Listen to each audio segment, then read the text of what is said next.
এই ভারতের দালাল সালাউদ্দিন বাংলাদেশকে ফ্যাসিবাদে কাঠামোর দিকে নিয়ে যাওয়ার জন্য আপ্রাণ চেষ্টা চালাচ্ছে।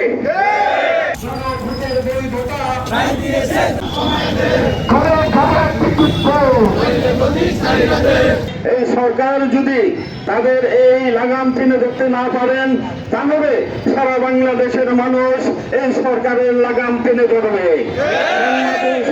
বাংলাদেশ জনবিজ্ঞানীসহ 11 কে আয়োজিত আজকের এই বিক্ষোভ সমাবেশন নিয়েছেন। নির্দিষ্ট সময় পড়বে আপনি আমাকে টাকা দেওয়ার কথা ছিল, সময় অতিবাহিত হওয়ার পরে আপনি আমাকে চিনেন না, আপনার সমস্যার সমাধান হওয়ার পর থেকে আপনি আমাকে চিনেন না। আজকে জুলাই যোদ্ধা 1400 জুলাই যোদ্ধা শহীদ হয়েছেন, তাদের রক্তের সাথে আপনারা বেইমানি করছেন, তাদের সাথে চিনিমিনি করছেন। এটা কি ইনসাফি কাজ করবার? আজকে আমি একজন পাহাড়ি এখানের মধ্যে কথা বলতেছি। এখানে আপনারা চিন্তা করেন, এই যে মানুষের যে একটা মৌলিক ইয়ে আছে, মানুষের যে একটা নৈতিকতা আছে, আমি চোখ কিভাবে দেখাবো? জুলাই যোদ্ধাদের কাছে আমি কিভাবে যাব? ধরেন আমি ক্ষমতায় গেলাম, আমি জুলাই যোদ্ধাদের অবদান কি অস্বীকার করতে পারি? পারি না। তাহলে আমি তাদের সামনে এখন কিভাবে যাব আমি যদি গণভোটের রায় না মানি? এই রায় তো আপনাদের রায়, এই রায়, এই বাস্তবায়ন, এই গণভোটের যে অধিকার আদায়ের কথা বলা হয়েছে, এগুলো তো জনমানুষেরই কথা বলা হয়েছে। এখানে তো দল নাই, এখানে মত নাই, এখানে সর্বদলীয় সর্বমানুষের কথা বলা হয়েছে, এখানে সমগ্র বাংলাদেশের মানুষের কথা বলা হয়েছে। তাহলে আর কত চিনিমিনি খেলবেন? প্লিজ এসব বাদ দেন। আমাদের জনগণের গণভোটের রায়কে আপনারা মেনে নেন। আর আমি সম্মানিত খাগড়াছড়িবাসীকে এখন 2024-এর এই জুলাই আন্দোলনে একটা জুলাই সনদ সবাই মিলে স্বাক্ষর করলো, যাতে যেই দলই ক্ষমতায় আসবে তারা এসে এই জুলাই সনদটাকে বাস্তবায়ন করবে।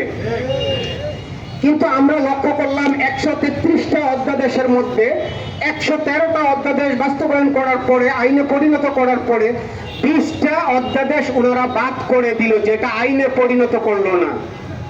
এখন দেখেন 133টার মধ্যে যে 113টা অধ্যাদেশ তারা আইনে পরিণত করলো, যে 20টা অধ্যাদেশ আইনে পরিণত করলো না, ওই 113টা অধ্যাদেশ এই 20টা অধ্যাদেশের কাছে কিছুই না। কেন আমি বলবো কিছুই না? আপনারা প্রথমেই লক্ষ্য করেন, এই জুলাই সনদ বাস্তবায়নের জন্য বিএনপির চাওয়া ছিল একটা গণভোট, আর সেই গণভোটে 70% মানুষ রায় দিল গণভোটের হায়ের পক্ষে, যাতে এই জুলাই সনদ বাস্তবায়ন করা হয়। তার মধ্যে ওনারা প্রথমেই যে অধ্যাদেশটা বাতিল করে দিলেন সেটা হলো গণভোট অধ্যাদেশ। দ্বিতীয়ত ওনারা বাতিল করে দিল কি, গুম কমিশন অধ্যাদেশ ওনারা বাতিল করে দিল। আমি আমার উপস্থিতি সহ আমার বিগত সরকারের বিএনপির ভাইদের কাছে প্রশ্ন করতে চাই, গত 20 মাস আগেও তো আপনারা মনে মনে চেয়েছিলেন যাতে একটা স্বাধীন গুম কমিশন গঠন করা হোক, একটা স্বাধীন পুলিশ কমিশন গঠন করা হোক, একটা স্বাধীন বিচার বিভাগ গঠন করা হোক। কেন? কারণ আপনারা জামাতের মতো আপনারা নির্যাতনের শিকার হয়েছেন গত 17 বছর। কিন্তু আপনারা গত 2 মাস আগে ক্ষমতায় এসে কি করে এই জিনিসগুলোকে ভুলে গেলেন?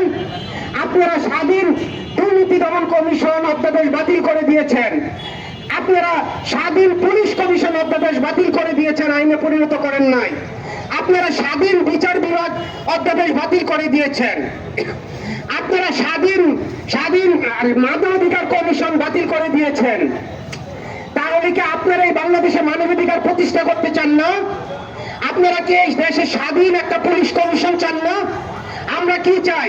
আমাদের প্রত্যেকের চাওয়াই থাকে একটাই, যে একটা স্বাধীন পুলিশ কমিশন এই জন্য প্রয়োজন যাতে পুলিশ প্রশাসন যে কোনো সরকারি আমলা তারা যাতে কোনো রাজনৈতিক দলের অধীনস্থ না থাকে, যাতে পৃথক বিচারালয়ের সচিবালয় করার কথা, যে গুম কমিশন করার কথা ছিল, মানবাধিকার কমিশন করার কথা ছিল, পুলিশ কমিশন করার কথা ছিল, ওই সমস্ত কিছু বাদ দিয়ে তারা আজকে শুধুমাত্র তাদের যে সমস্ত অধ্যাদেশগুলো সুবিধাজনক সেগুলো পাশ করে নিয়েছে। আমরা আজকে তীব্র নিন্দা জানাই, যেই সমস্ত সংস্কারের কথা তারা ঐক্যমত কমিশনে তারা প্রতিশ্রুতি দিয়েছিল সেই প্রতিশ্রুতি ভঙ্গ করে তারা সেগুলোকে অধ্যাদেশ বাতিল করেছে আর এবং জনগণকে বুঝাতে বসেছে আমরা আরো উন্নত আইন করব। প্রিয় ভাইরা, আজকে ইন্টারিম গভর্নমেন্ট অন্তর্বর্তী সরকার যে সমস্ত সংস্কারগুলো এনেছিল সেগুলো আমাদের জন্য অনেক কল্যাণকর ছিল, কিন্তু আজকে তারা অত্যন্ত গভীর ষড়যন্ত্র করে ওই সমস্ত সংস্কারগুলো বাতিল করে দিয়েছে, ল্যাপস করে দিয়েছে, সময় ক্ষেপণ করে এমন একটি কৌশল অবলম্বন করেছে যাতে এগুলো আর পাশ না হয়। এই জন্য আমরা বর্তমান সরকারের এই হেন কাজকে, ঘৃণ্য কাজকে আমরা তীব্র নিন্দা জানাচ্ছি এবং একই সাথে তেল গ্যাস যে এগুলো বৃদ্ধি করে জনগণের আজকে নাবিশ্বাস হয়েছে। আজকে তেলের দাম বৃদ্ধি করেছে, এই কারণে সকল দ্রব্যমূল্য আজকে ঊর্ধ্বগতি হয়েছে। কিন্তু প্রিয় ভাইরা, আজকে আমাদেরকে বিভিন্ন কার্ডের নামে বিভিন্ন কিছু লোক দেখাচ্ছে, কিন্তু প্রকৃতপক্ষে তারা জনগণের পকেট কাটার জন্য তেলের দাম, গ্যাসের দাম সহ সকল কিছু বৃদ্ধি করেছে। তাই প্রিয় ভাইরা, আসুন আমরা তাদেরকে আজকে আরো বলতে চাই যে শিক্ষা আন্দোলনে আজকে নৈরাজ্য এবং সন্ত্রাস শুরু করেছে। চট্টগ্রামে ইসলামী ছাত্র শিবিরের একজন ওয়ার্ড দায়িত্বশীলকে তার পায়ের কবজি কেটে নিয়েছে।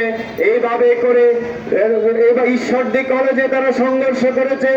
আজকে আমরা জানি ঢাকা বিশ্ববিদ্যালয় সহ 5টি বিশ্ববিদ্যালয়ে ভূমিধস জয় হয়েছে ইসলামী ছাত্র শিবিরের, অথচ তারা গুপ্ত বলে ট্যাগ লাগাচ্ছে। এতগুলো গুপ্ত যদি হতো তাহলে ইসলামী ছাত্র শিবিরের বিজয় কি সম্ভব হতো? আজকে ইসলামী ছাত্র শিবিরের যে বিজয় প্রমাণ করে ইসলামী ছাত্র শিবির, জামাত ইসলামী সহ 11 দলীয় জোটের কোন লোক গুপ্ত নয়, বরং তারা প্রকাশ্যে রাজনীতি করে। প্রিয় ভাইরা, আজকে অনেকে হয়তো শিলংয়ে ছিল, বিভিন্ন জায়গায় ছিল, এখান থেকে এসে আজকে স্বরাষ্ট্রমন্ত্রী সহ অন্যান্য মন্ত্রীর পদমর্যাদা ভোগ করছে। প্রিয় ভাইরা, গুপ্ত বললে আমরা তাদেরকে বলতে পারি। সারা দেশে গ্যাসের সংকট, তেলের সংকট, দ্রব্যমূল্যের ঊর্ধ্বগতিতে যখন নাবিশ্বাস হয়েছে, মানুষ যখন হাহাকার করছে, মানুষদেরকে যখন ভিক্ষুকের মতো লাইন ধরিয়ে দাঁড় করিয়ে রাখা হয়েছে, কৃষকদেরকে যখন কৃষক কার্ডের নাম দিয়ে তাদেরকে লাইন ধরে রাখা হয়েছে, ঠিক তখনই আমরা দেখতে পাচ্ছি আইন গড়ার কারিগর, আইন তৈরির কারখানা, সংসদ সদস্য হয়ে উঠেছে একটা রঙ্গমঞ্চ। আর সেই রঙ্গমঞ্চে কি চলছে? সারা দেশের মানুষরা যখন দ্রব্যমূল্যের ঊর্ধ্বগতিতে নাবিশ্বাস, গ্যাসের জন্য, তেলের জন্য যখন লাইন ধরছে, তারা সেখানে রঙ্গমঞ্চে নাটক করছেন, বিরোধী দলের নেত্রীদেরকে অপমান লাঞ্ছনা করছেন, হাসি ঠাট্টা করছেন। আর এই রঙ্গমঞ্চের নেতা হচ্ছে ভারতের দালাল সালাউদ্দিন। এই ভারতের দালাল সালাউদ্দিন বাংলাদেশকে ফ্যাসিবাদে কাঠামোর দিকে নিয়ে যাওয়ার জন্য আপ্রাণ চেষ্টা চালাচ্ছে। বাংলাদেশকে বিগত সরকার, ফ্যাসিবাদী সরকার যেভাবে চালিয়েছে, ঠিক সেইভাবে ধীরে ধীরে মানুষের আওয়াজকে বন্ধ করে দিয়ে, মানুষের কণ্ঠকে রোধ করে দিয়ে আস্তে আস্তে জুলাইয়ের যে অঙ্গীকার ছিল একটা একটা করে সেগুলা বন্ধ করার উপায় তারা চলতেছে। সালাউদ্দিন আহমেদ যেই অপচেষ্টা করছে, সে সহ ভারতীয় দালাল যারা আছে, বাংলাদেশকে যারা ভালোবাসে না, ভারতপন্থী যারা আছে, ভারতীয় আধিপত্যপন্থী যারা আছে, তাদেরকে আমরা স্মরণ করিয়ে দিতে চাই, সাবধান করে দেওয়া আমাদের কাজ। জুলাই অভ্যুত্থান হয়েছে, খুব বেশি দেরি হয় নাই, মানুষ মাত্রই নাকি ভুলে যায়, কিন্তু আপনাদেরকে আমরা বারবার স্মরণ করিয়ে দিতে চাই, জুলাই যুদ্ধ সংগঠিত হয়েছে, জুলাই বিপ্লব সংগঠিত হয়েছে, তার 1 মাস আগে আপনার দলের নেতৃবৃন্দ, কর্মীবৃন্দ কেউই জানতো না যে এই জুলাই বিপ্লব সংগঠিত হবে। অতএব আপনারা হাসি ঠাট্টায় আজকে সংসদকে মাতিয়ে তুলছেন, রঙ্গমঞ্চ বানিয়েছেন। আপনাদেরকে বলবো, খুব বেশি দেরি নাই, জনগণের সাথে যখন খেলবেন, জনগণ আপনাদের সাথে চূড়ান্ত খেলা খেলবে ইনশাআল্লাহ। আপনাদেরকে সতর্ক করছি, আজকে সারা দেশে আপনারা খুব কৌশলে গ্যাস আজকে প্রত্যেকটা পরিবারে, গ্যাস ছাড়া তো এখন কোনো পরিবার চলে না, প্রত্যেকটা পরিবারে গ্যাস নিয়ে তাদের রান্না বান্না করে, সেখানে আপনারা কৌশলে আপনারা একসাথে 600 টাকার মতো করে বৃদ্ধি করে দিয়েছেন। সারা দেশে জ্বালানি অত্যন্ত গুরুত্বপূর্ণ একটি টার্ম, এইখানে আমরা জ্বালানি বৃদ্ধি করে দিয়েছেন। হঠাৎ করে আপনারা যেখানে বিগত ফ্যাসিবাদী সরকার বৃদ্ধি করেছিল তার চেয়েও বেশি বৃদ্ধি করে দিয়েছেন, আপনারা 140 টাকা 45 টাকা করে দিয়েছেন। তা আপনাদেরকে সাবধান করছি, জনগণের যখন নাবিশ্বাস হবে, জনগণ যখন খেপে যাবে, আপনারা আর সংসদের মধ্যে টাই কোট পরে গাড়ি নিয়ে যাওয়ার সময় আর পাবেন না। সংসদে যাওয়ার আগেই আপনাদেরকে জনগণ আপনাদেরকে ধরে ফেলবে ইনশাআল্লাহ।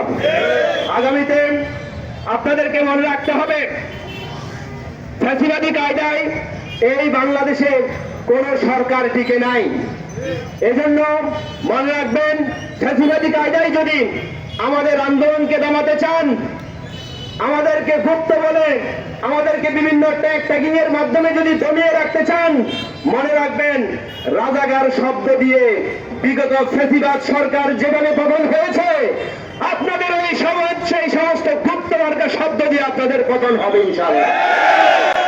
শব্দের ট্যাগিং দিয়ে রাজনীতি করতে আসবেন না, বরং সংসদে একটি গঠনমূলক সংসদ করে, সংসদকে কার্যকর করে, জনগণের অধিকার আদায় করে, জনগণকে তাদের ন্যায্য দাবি বুঝিয়ে দিয়ে আপনারা যদি সংসদ চালান, আগামীতে আপনাদেরকে জনগণ বাহবা দিবেন।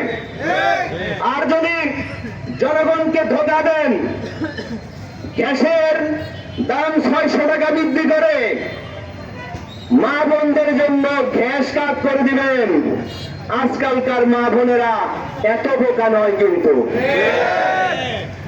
সারা বাজার থেকে আপনি 600 টাকা বৃদ্ধি করবেন, আর মা বোনদের জন্য আপনি 500 টাকার গ্যাস কাট করে দিবেন। দুই পক্ষকে খুশি করার এই ফেলকিবাজি আপনি করে এখানে পার পাবেন না। বাংলাদেশ এখন বাংলাদেশের সরকার একটি এখন কার্ড সর্বস্ব সরকার হয়ে গিয়েছে। শুধু কার্ডই বিক্রি করেন, এই কার্ড দিয়ে আপনার এই সরকার টিকিয়ে রাখতে পারবেন না। জনগণ আপনাদেরকে নিয়ে হাসি ঠাট্টা করছে। এত কার্ড যখন দিচ্ছেন, কার্ডগুলো রাখার জন্য একটা ব্যাগ আপনাদেরকে দেওয়া দরকার। কার্ডগুলো রাখার জন্য আমাদের মনে হয় একটা মানি ব্যাগ দেওয়া দরকার। এখন তো শুধু আপনারা যখন কার্ড দিচ্ছেন, বেকাররা বেকার কার্ড চাচ্ছে, টমটমওয়ালারা টমটম কার্ড চাচ্ছে, শ্রমিকরা শ্রমিক কার্ড চাচ্ছে, আমার মনে হয় পাহাড়িরা পাহাড়ি কার্ড চাচ্ছে। সাদাবাসরাও দেখবেন যে আপনাদের কাছে কার্ড খুঁজে বসবে। খাগড়াছড়ির বাস্তবতা বলতে চাই, সাদাবাসরা ভয় তো নাই, তাদের লজ্জা শরম নাই। খাগড়াছড়িতে এখন প্রকাশ্যে বাজারে ঘাটে চাঁদাবাজি করতেছে। চাঁদাবাজের কথা আমরা শুনতেছি, ব্যবসায়ীদের কাছ থেকে চিঠি দিয়ে অনেকেই চাঁদাবাজি করেন। চাঁদাবাজদেরকে যারা প্রশ্রয় দিচ্ছেন, যারা লেলিয়ে দিচ্ছেন, তারাও সাবধান হয়ে যান। খাগড়াছড়িতে চাঁদাবাজি করে, এখানে দখলবাজি করে, ঘুষ বাণিজ্য করে এই খাগড়াছড়িতে টিকে থাকতে পারবেন না। খাগড়াছড়িতে একটি আন্দোলনের মাঠ, এখানকার জনগণ জানে কিভাবে প্রতিরোধ করতে হয়, কিভাবে প্রতিবাদ করতে হয়। আগামীতে যে কোনো ধরনের অন্যায়, অবিচার, চাঁদাবাজি, ঘুষ বাণিজ্য সবকিছুর বিরুদ্ধে এই খাগড়াছড়িবাসী সংগ্রামে ঝাঁপিয়ে পড়বেন, আন্দোলনে ঝাঁপিয়ে পড়বে। আপনাদের কোন ধরনের প্রতিবন্ধকতা আবার মানবে না।